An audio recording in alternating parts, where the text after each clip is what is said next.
Dewan Perwakilan Rakyat telah mengesahkan rancangan Undang-Undang Ibu Kota Negara menjadi undang-undang.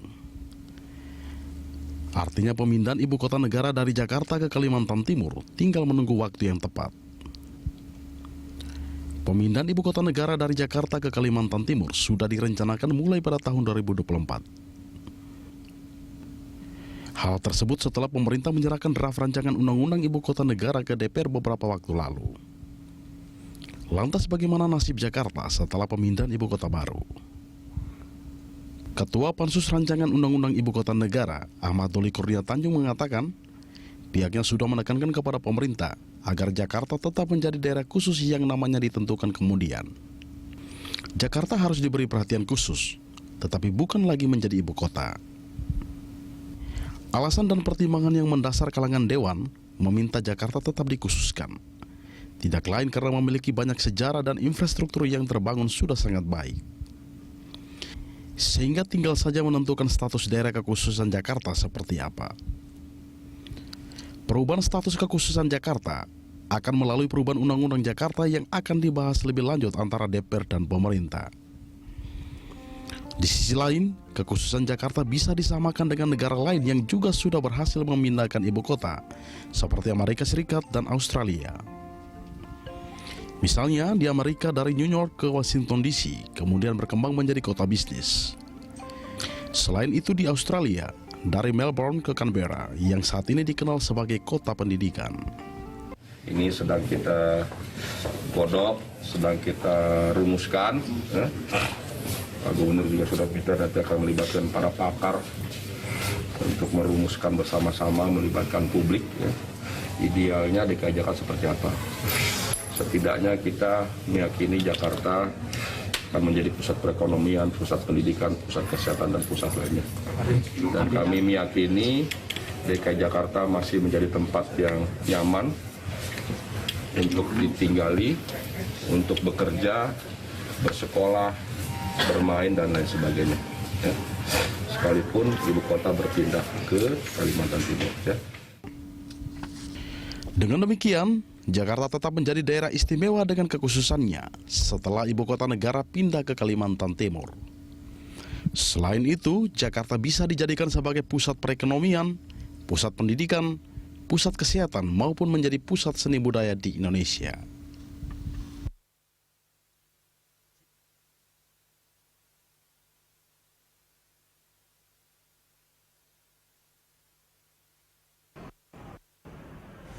Pemirsa, status Jakarta setelah ibu kota negara pindah, itulah topik dialog kita pada pagi ini. Pengesahan rancangan undang-undang ibu kota negara menjadi undang-undang berimplikasi terhadap perubahan status Jakarta. Perubahan status Jakarta tentunya harus diatur melalui undang-undang baru. Lantas bagaimana nasib Jakarta setelah pemindahan ibu kota baru nantinya? Untuk membahasnya pemirsa, kita sudah terhubung dengan pengamat tata kota, ada Pak Yayat Supriyatna. Selamat pagi Pak Yayat, apa kabar? Selamat pagi, sehat, Iya. Alhamdulillah. Alhamdulillah. Iya Pak Yayat, kita ngomongin status, jangan sampai Jakarta kena status palsu ya Pak Yayat, itu yang paling penting. Tapi ini nih, undang-undang ibu kota negara kan sudah disahkan, artinya memang akan menjadi jalan tanpa hambatan, pemerintah akan membangun ibu kota baru dan Jakarta harusnya tidak ditinggalkan begitu saja. Menurut Anda status seperti apa yang cocok untuk Jakarta, Pak Yayat? Ya, sebetulnya begini, saat sekarang Jakarta sudah punya banyak fungsi ya. Kota itu sebetulnya bisa tumbuh berkembang jika dia memiliki fungsi-fungsi pelayanan, pendidikan, kesehatan, pemerintahan, perdagangan jasa, atau industri. Nah, kalau ibu kota dipindahkan, mungkin yang dipindahkan hanya salah satu fungsi, yaitu fungsi pemerintahan nasional.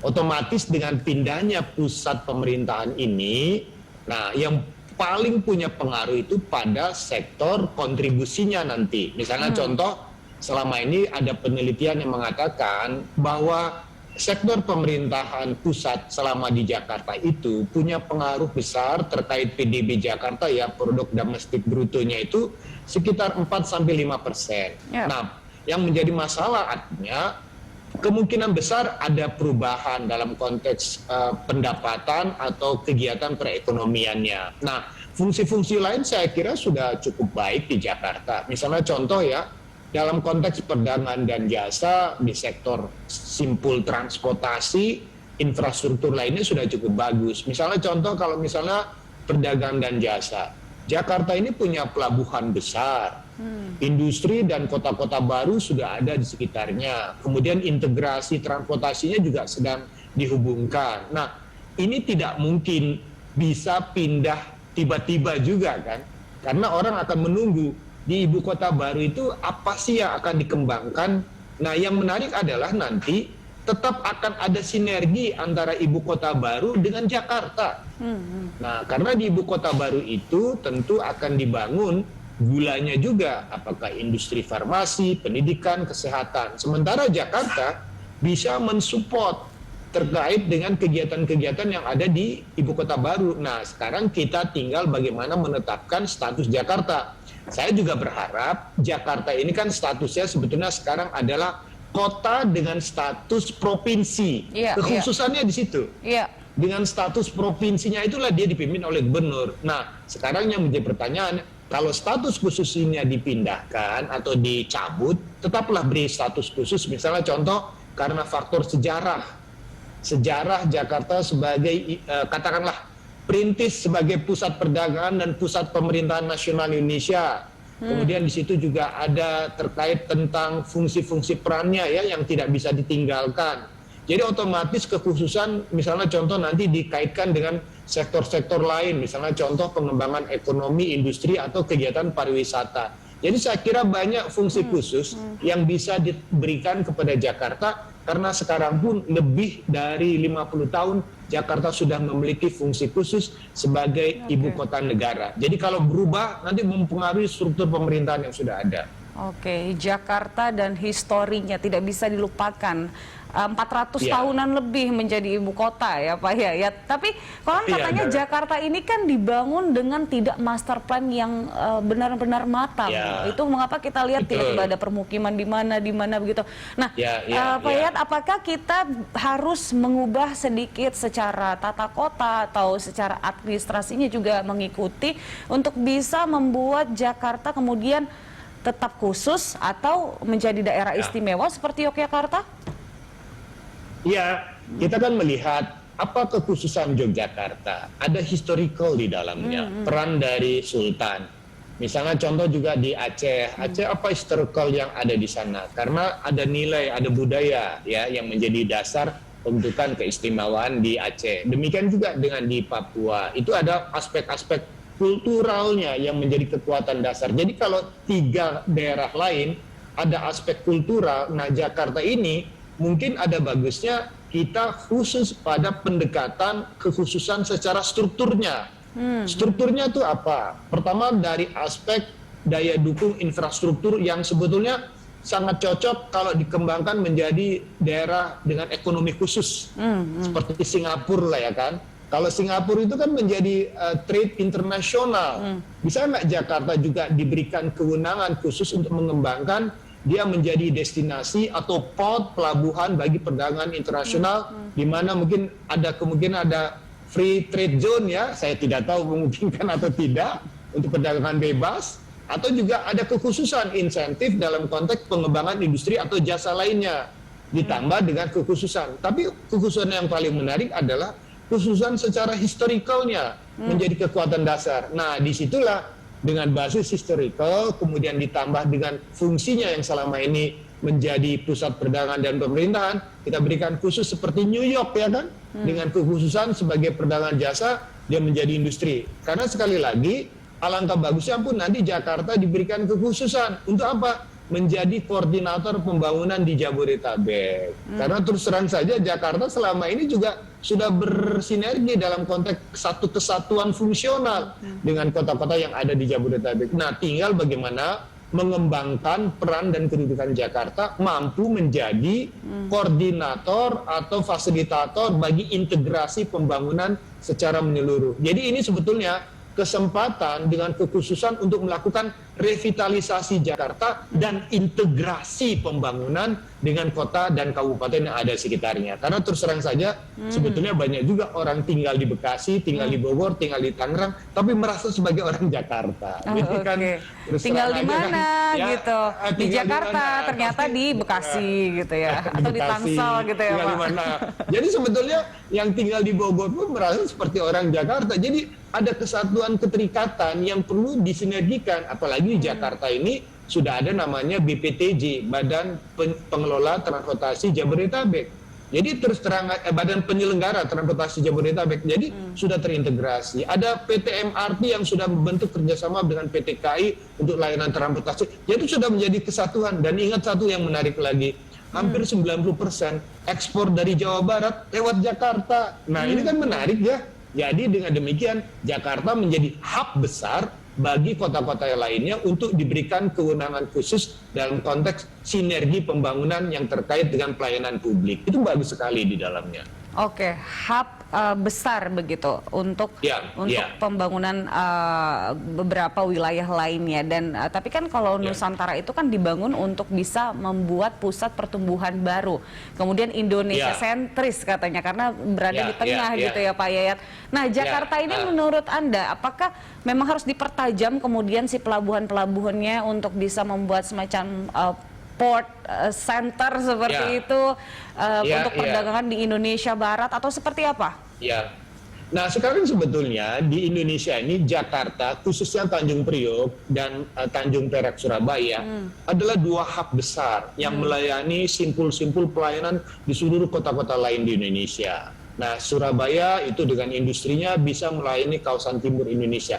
Jakarta pun selama ini dia menjadi simpul untuk distribusi dan pengolahan bahan-bahan produksi. Jadi kita ketahui hampir semua produk-produk dari kawasan industri yang ada di seluruh Indonesia itu setengah jadi, tapi barang jadinya diolah di Pulau Jawa. Nah, Pelabuhan Tanjung Priok itu punya peran penting bagi peningkatan nilai tambahnya. Nah, disinilah yang kita harapkan jika ada insentif yang diberikan untuk memacu ya pertumbuhan Jakarta dan kota sekitarnya, otomatis itu menjadi kesempatan. Nah, yang kedua yang menarik adalah berikanlah kewenangan khusus bagi Jakarta untuk men-take over persoalan-persoalan yang mungkin sifatnya sudah lingkupnya secara nasional. Misalnya contoh upaya Jakarta untuk membangun Giant Sea Wall ya, itu misalnya selama ini kan memang beban buat Jakarta yang dikhawatirkan Jakarta akan tenggelam tahun 2050. Bagaimana kewenangan itu kekhususan diberikan Jakarta yang diberikan otoritas untuk melakukan revitalisasi upaya-upaya penyelamatan. Jadi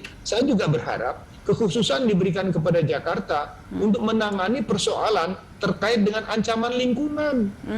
Jakarta kan kita deg-degan terus kalau musim hujan takut banjir, kalau musim kemarau kekeringan, kalau ada apa-apa. Nah, apalagi ada prediksi Jakarta tahun 2050 pelan tapi pasti katanya akan tenggelam. Nah, ini kan persoalan besar. Apakah mampu Jakarta membiayai? Nah, disinilah saya kira dengan memperhatikan aspek sejarah, aspek perkembangan kota, aspek integrasi transportasi dan ekonomi yang sudah bersinergi dengan semua kota-kota lain. Nah, kemudian juga ditambah dengan ancaman terkait kebencanaan. Saya kira kalau tidak ada kewenangan khusus yang diberikan, rasanya tidak bisa agresif pemerintah kotanya nanti. Jadi ada bagusnya DKI diberikan otoritas khusus dengan beban-beban tanggung jawab yang memang bersifat khusus juga. Contohnya tadi, kalau dia diberikan kewenangan untuk membangun hub ekonomi baru dengan mensinergikan pertumbuhan kawasan yang ada di sekitarnya, ini peran yang cukup bagus. Karena bagaimanapun, selama ini kekurangan Jakarta dengan kota-kota lainnya adalah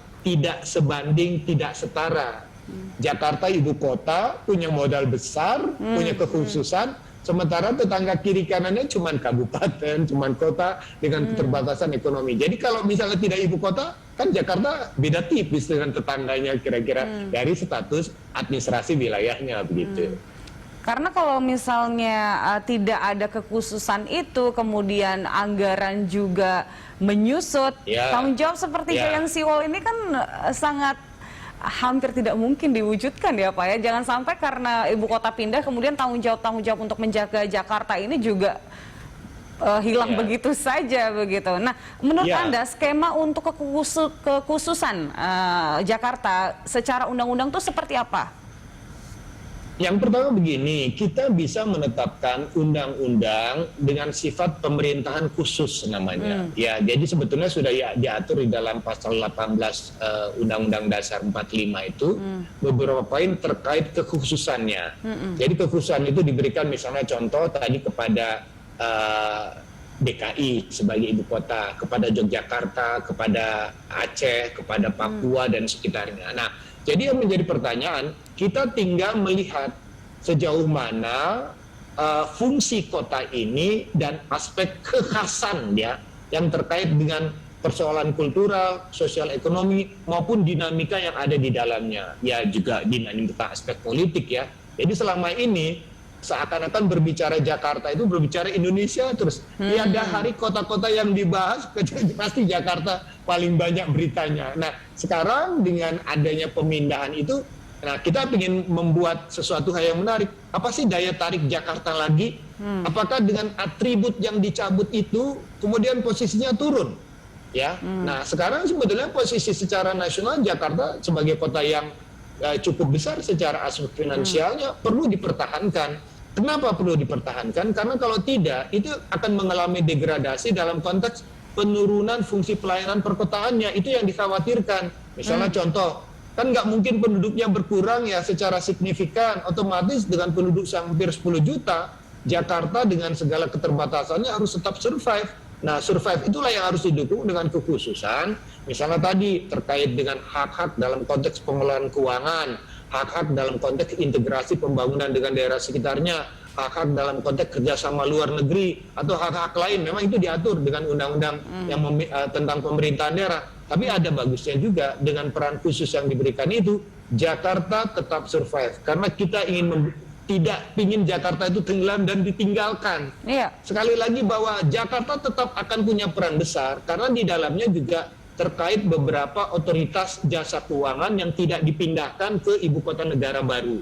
Jadi contohnya seperti Bank Indonesia, kabarnya OJK atau lembaga-lembaga keuangan pasti tetap akan ada di Jakarta sebagai pusat perdagangan jasa dan keuangan secara nasional. Karena sekali lagi, untuk tumbuh kembang menjadi ibu kota baru yang fungsional itu memerlukan waktu yang panjang. Jadi masa transisi inilah kekuatan Jakarta untuk tetap berperan sebagai ibu kota dalam tuntut ibu kota bayangan secara ekonomi dan ibu kota bayangan dalam konteks perdagangan jasa secara internasional. Baik, selama ini kan di Jakarta Pak, Jakarta Pusat itu adalah pusat kantor pemerintahan, mencari kementerian apa itu ada di Jakarta Pusat, dan nantinya ketika pemerintah adalah fase pertama yang akan pindah ke Nusantara, itu kan banyak gedung-gedung yang mungkin tidak berfungsi maksimal. Apakah perlu ditata ulang nih untuk Jakarta Pusat, Pak Yayat? Ini yang menariknya, secara struktur ruang memang yang menarik, zona ring 1 itu merupakan zona ring yang menggabungkan dua fungsi. Fungsi pemerintahan secara nasional dan fungsi bisnis. Jadi mengapa namanya Jalan Tamrin, Sudirman, Kuningan itu selalu macet? Karena di situ tergabung dua fungsi besar. Pemerintahan nasional melalui kantor-kantor kementerian, dan yang kedua fungsi-fungsi bisnis. Kantor-kantor lebih banyak di situ. Nah, pertanyaannya kalau satu dipindahkan, apakah dia akan turun atau tidak? Nah, ini tergantung skenarionya.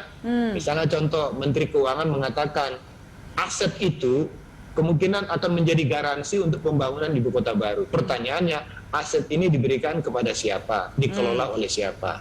Kalau ada multinational corporate yang masuk, why not? Ya kan? Memang di sini perlu ada kelonggaran, ada insentif bagi pengelola aset itu kan, jangan sampai wow saya mewarisi gedung, tapi pertanyaannya gedung baru atau gedung lama. Nah, kalau gedung-gedungnya udah umurnya lebih dari 50 tahun kan itu menjadi masalah baru kan, karena dia harus dirawat dengan biaya yang tinggi. Otomatis kita membutuhkan suatu program namanya revitalisasi kawasan Jakarta Pusat atau revitalisasi bekas kawasan kantor-kantor kementerian itu untuk dioptimalkan baik secara fungsi maupun perannya sebagai penggerak sosial ekonomi Jakartanya. Nah, sekarang perlu disusun master plan yang baru. Nanti ketika top 2024 Jakarta sudah tidak sebagai ibu kota negara dengan resmi pemindahan ke sana, otomatis rencana tata ruang Jakarta harus dilakukan revisinya. Karena apa? ada fungsi yang hilang di tengah kota. Dan di sini sebetulnya ya menariknya apa? Yang di tengah kota ini paling lengkap infrastrukturnya. Ada MRT, ada LRT, ada semuanya. Jangan sampai kosong nanti, nggak ada penumpangnya ya kan.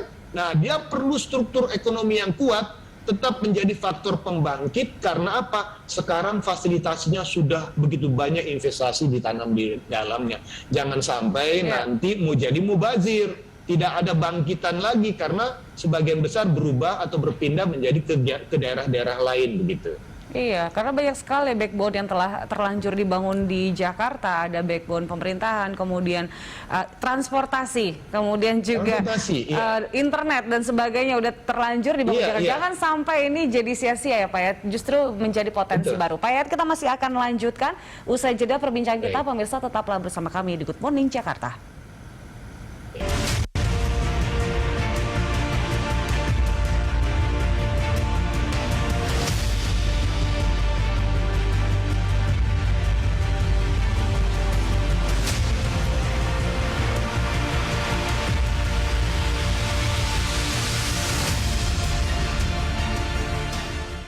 Ya, pemirsa, mayoritas warga Jakarta memprediksi Jakarta akan tetap berkembang sebagai pusat perekonomian tingkat nasional maupun global, meski Jakarta bukan lagi menjadi ibu kota negara.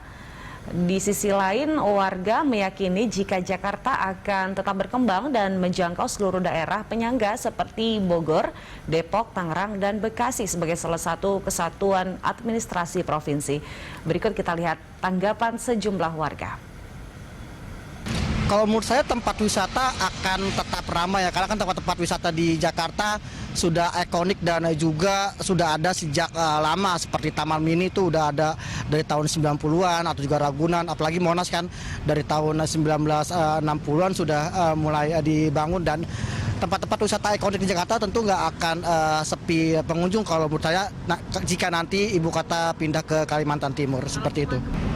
Kayaknya kalau jadi sepi enggak ya, soalnya kan pusat bisnis sama pusat kerja masih di sini gitu ya. Paling kalaupun berubah, kayaknya beberapa puluh tahun kemudian ya, ketika ibu kota negara baru udah terbangun gitu ya, infrastrukturnya di sana gitu. Mungkin bakalan banyak yang jadi pindah ke sana, pindah kerja ke sana, tempat tinggal di sana, itu sih paling. Kalau menurut saya sih enggak ya, emang dari sananya Jakarta sudah menarik, sudah menjadi kota metropolitan yang enggak bakal berubah sih menurut saya. Kira-kira bakal mencoba. Iya, itu dia tanggapan dari sejumlah warga Jakarta. Pada umumnya masyarakat masih optimis nih Jakarta akan tetap bisa berkembang sebagai kota ekonomi. Nah, kita kembali ke Pak Yayat. Pak Yayat, kalau Jakarta menjadi pusat perekonomian seperti New York, meskipun agak jauh nih perbandingannya, tapi kita tetap optimis. Begitu bagaimana ketika nanti pemerintah dan juga pusat bisnis ini bisa berkembang di jalurnya masing-masing, justru dipisah bisa semakin spesifik dan berkembang begitu Pak Yayat. Nah, apa yang harus dilakukan oleh Jakarta? Revitalisasi apa yang pertama yang harus dilakukan oleh Jakarta, Pak? Yang pertama, kemarin saya hanya menegaskan kembali, untuk 10 sampai 15 tahun ke depan, Jakarta masih tetap eksis. Artinya pengembangan IKN itu otomatis dalam sehari langsung berubah ya, tiba-tiba di sana tumbuh kembang karena dinamika pasar itu tidak bisa dihilangkan. Daya beli Jakarta juga cukup kuat. Secara finansial perputaran uang juga sudah cukup banyak dan sudah banyak orang menanam investasi di Jakarta kan, hotel semuanya udah banyak, tidak mungkin mereka pasti akan berpikir keras bagaimana Jakarta tetap survive dan investasi tidak mandek ya kan. Nah, yang menjadi tantangan adalah apa program revitalisasi ini sebetulnya sangat menarik ya. Karena secara pelan-pelan tapi pasti semua beban fungsi pemerintahan dipindahkan. Nah, ini kesempatan satu, penataan transportasinya. Karena terus terang saja, bangkitan pergerakan selama ini adalah dari pinggir ke tengah. Itu pasti macet. Dari kota-kota sekitarnya ke pusat kota, khususnya kawasan Tamrin, Sudirman, Kuningan, dan sebagainya. Nah, kalau itu berkurang bebannya, otomatis misalnya 4 kementerian akan pindah duluan ya kan. Tapi misalnya dikatakan Kementerian Dalam Negeri, terus Kementerian Luar Negeri, kemudian kementerian, ada beberapa kementerian. Nah ini kan artinya itu juga kecil sebetulnya jumlahnya ASN yang akan pindah lebih dulu. Tapi dengan demikian ketika mulai dilakukan pemindahan, otomatis ada fungsi yang bisa direvitalisasi secara maksimal. Misalnya contoh saya sependapat, inilah saatnya Jakarta mulai menata ulang transportasinya. Karena apa? Bangkitan sudah mulai berkurang, kesempatannya untuk melakukan pembatasan trafik dan sebagainya di pusat kota. Yang kedua, aset-aset yang mungkin katakanlah bangunan-bangunan yang sudah cukup tidak mendukung ya karena usia dan sebagainya, kalau tidak dimanfaatkan bisa nggak direvitalisasi menjadi taman-taman kota, hutan-hutan kota. Itu kan menarik, menambah resapan air dan sebagainya. Kemudian juga yang paling menarik adalah ada kesempatan untuk menata permukiman. Alangkah bagusnya kan selama ini orang tinggal di pinggiran ya. Bagi saatnya kesempatan pemerintah untuk membangun namanya back to city.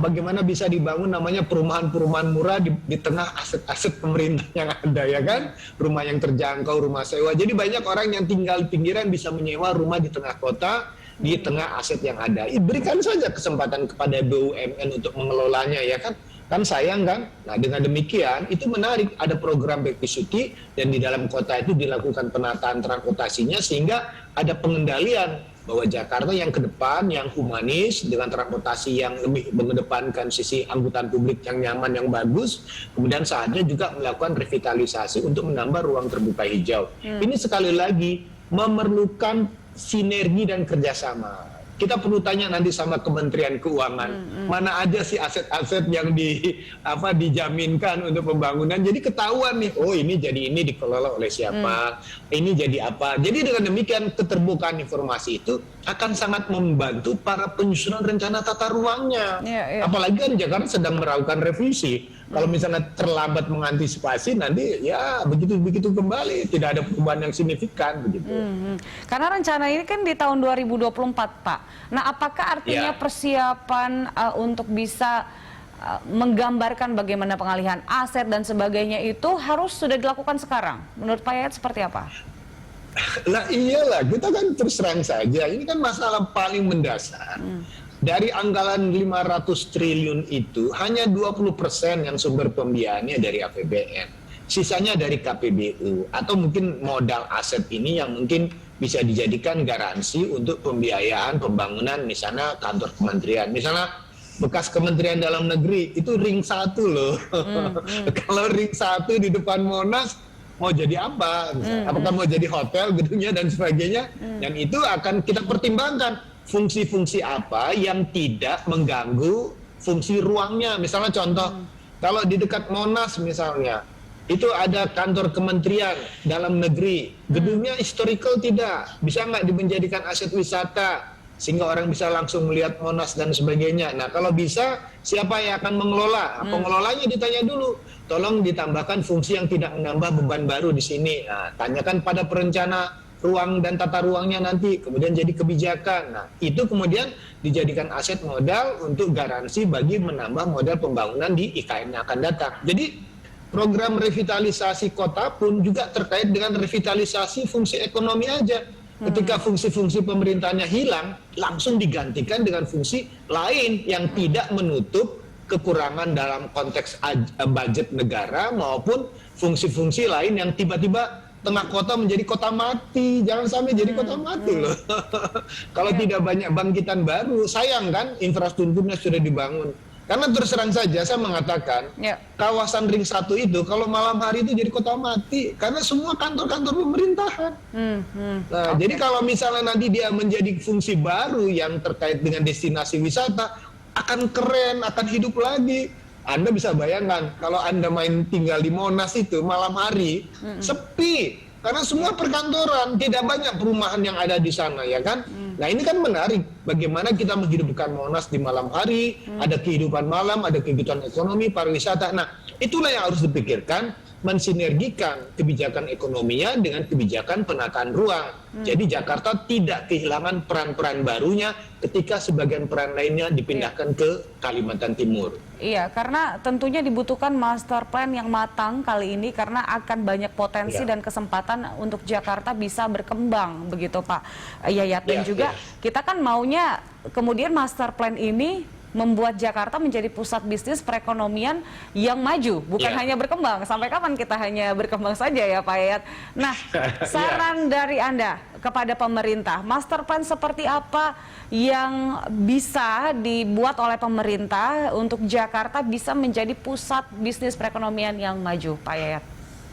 Yang pertama satu gini, nanti dengan ditetapkannya sudah ditetapkannya undang-undang ibu kota yang baru, kita akan menyusun undang-undang tentang status Jakarta. Nah, kita sinergikan arahan kebijakan status Jakarta ini dengan revisi master plan-nya. Jadi kedudukan fungsi yang baru ini kita sinergikan dengan rencana tata ruangnya sehingga dia tidak menimbulkan duplikasi atau gap gitu ya antara aturan undang-undang dengan rencana tata ruang. Nah, yang kedua juga harus ditambahkan fungsi peran baru apa yang akan diemban oleh Jakarta. Kalau ada fungsi-fungsi khusus, nah fungsi khusus apa yang dimandatkan di dalamnya sehingga para penyusunnya tuh tahu, oh Jakarta itu visi misinya itu sudah berbeda dengan yang sebelum-sebelumnya. Nah, yang menjadi pertanyaan paling menarik adalah bagaimana merencanakan Jakarta untuk menghadapi kondisi ke depan. Pertama satu, menghadapi antisipasi bencana lingkungan yang memang menjadi suatu kekhawatiran bagi kita. Yang kedua, bagaimana mengantisipasi perubahan dalam konteks secara global. Kalau nanti orang memandang, oh Jakarta bukan ibu kota, apakah Jakarta tiba-tiba ditinggalkan? Belum tentu loh. Sekarang jaringan pelabuhan, baik pelabuhan laut maupun jaringan transportasi udara, tetap menjadikan Jakarta tujuan utama. Tidak langsung pindah ke Balikpapan, ya kan? Atau pindah ke bandara di Balikpapan. Jadi secara internasional, jaringan transportasi udara maupun pelabuhan laut tetap menjadikan Jakarta sebagai destinasi utamanya. Artinya sampai beberapa tahun ke depan, Jakarta akan tetap eksis. Hanya proses transisinya itu dia akan melihat dinamika yang terjadi di wilayah ibu kota yang baru.